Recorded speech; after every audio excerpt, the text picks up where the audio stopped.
The moving truck rumbled away, leaving Lisa and Tom alone with their new home. The house, nestled at the end of Hawthorne Lane, was a relic of a bygone era, its brick facade shrouded in ivy and its windows like watchful eyes. Tom was immediately enchanted, but Lisa couldn't shake off a feeling of unease. It was the attic. The attic door, nestled at the end of the upstairs hallway, was a heavy wooden slab secured by a rusty padlock. Tom had tried to open it, but it wouldn't budge. Probably just old junk, he'd said dismissively. But Lisa couldn't ignore the way the air seemed to chill around the door, or the prickling sensation on the back of her neck whenever she passed by. That night Lisa lay awake, listening to the wind moan through the eaves. She imagined the attic, dark and silent, its secrets locked away behind the heavy wooden door, and she couldn't help but wonder what those secrets might be.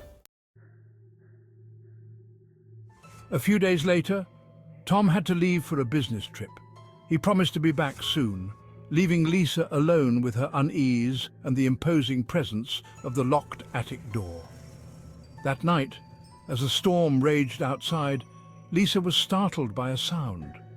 It was a faint scratching coming from the attic. At first she thought it was just the wind, but the scratching persisted, growing louder, more insistent. Her heart pounded in her chest. She tried to ignore it, telling herself it was just an animal. But the sound seemed to claw at her sanity. Fear gnawed at her. She remembered the padlock, the way the air chilled around the door.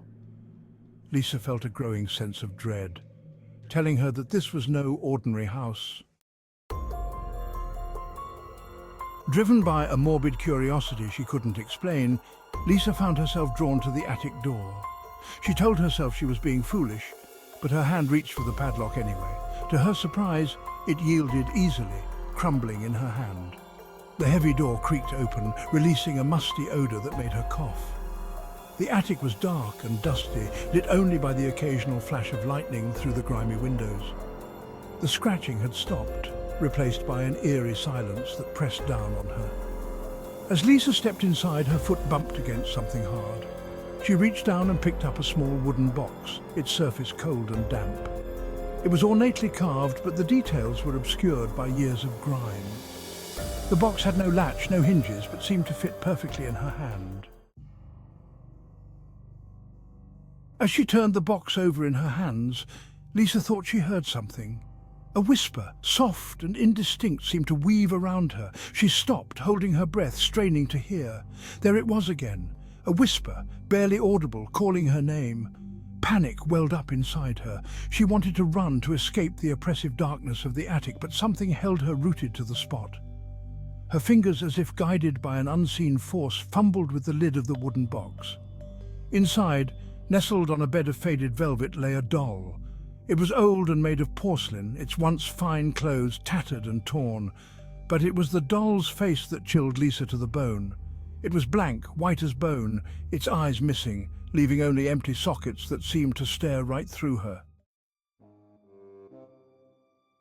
The whispers grew louder, swirling around her, mocking her fear.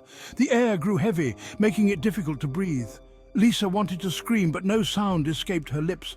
She tried to drop the box, to flee the suffocating darkness of the attic, but her hand refused to obey. Suddenly, the attic door slammed shut with a deafening boom.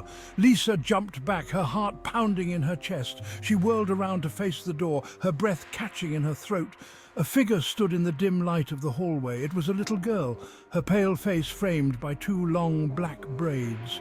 Her eyes, wide and dark, seemed to burn with an unnatural light. She was clutching a china doll that was an exact replica of the one in Lisa's hand, except for one chilling detail. This doll's eyes were open, staring at Lisa with a malevolent intensity. Lisa stared in horror, her mind struggling to process the impossible. The figure took a step towards her, the floorboards groaning under its weight. The doll's eyes seemed to follow Lisa's every move.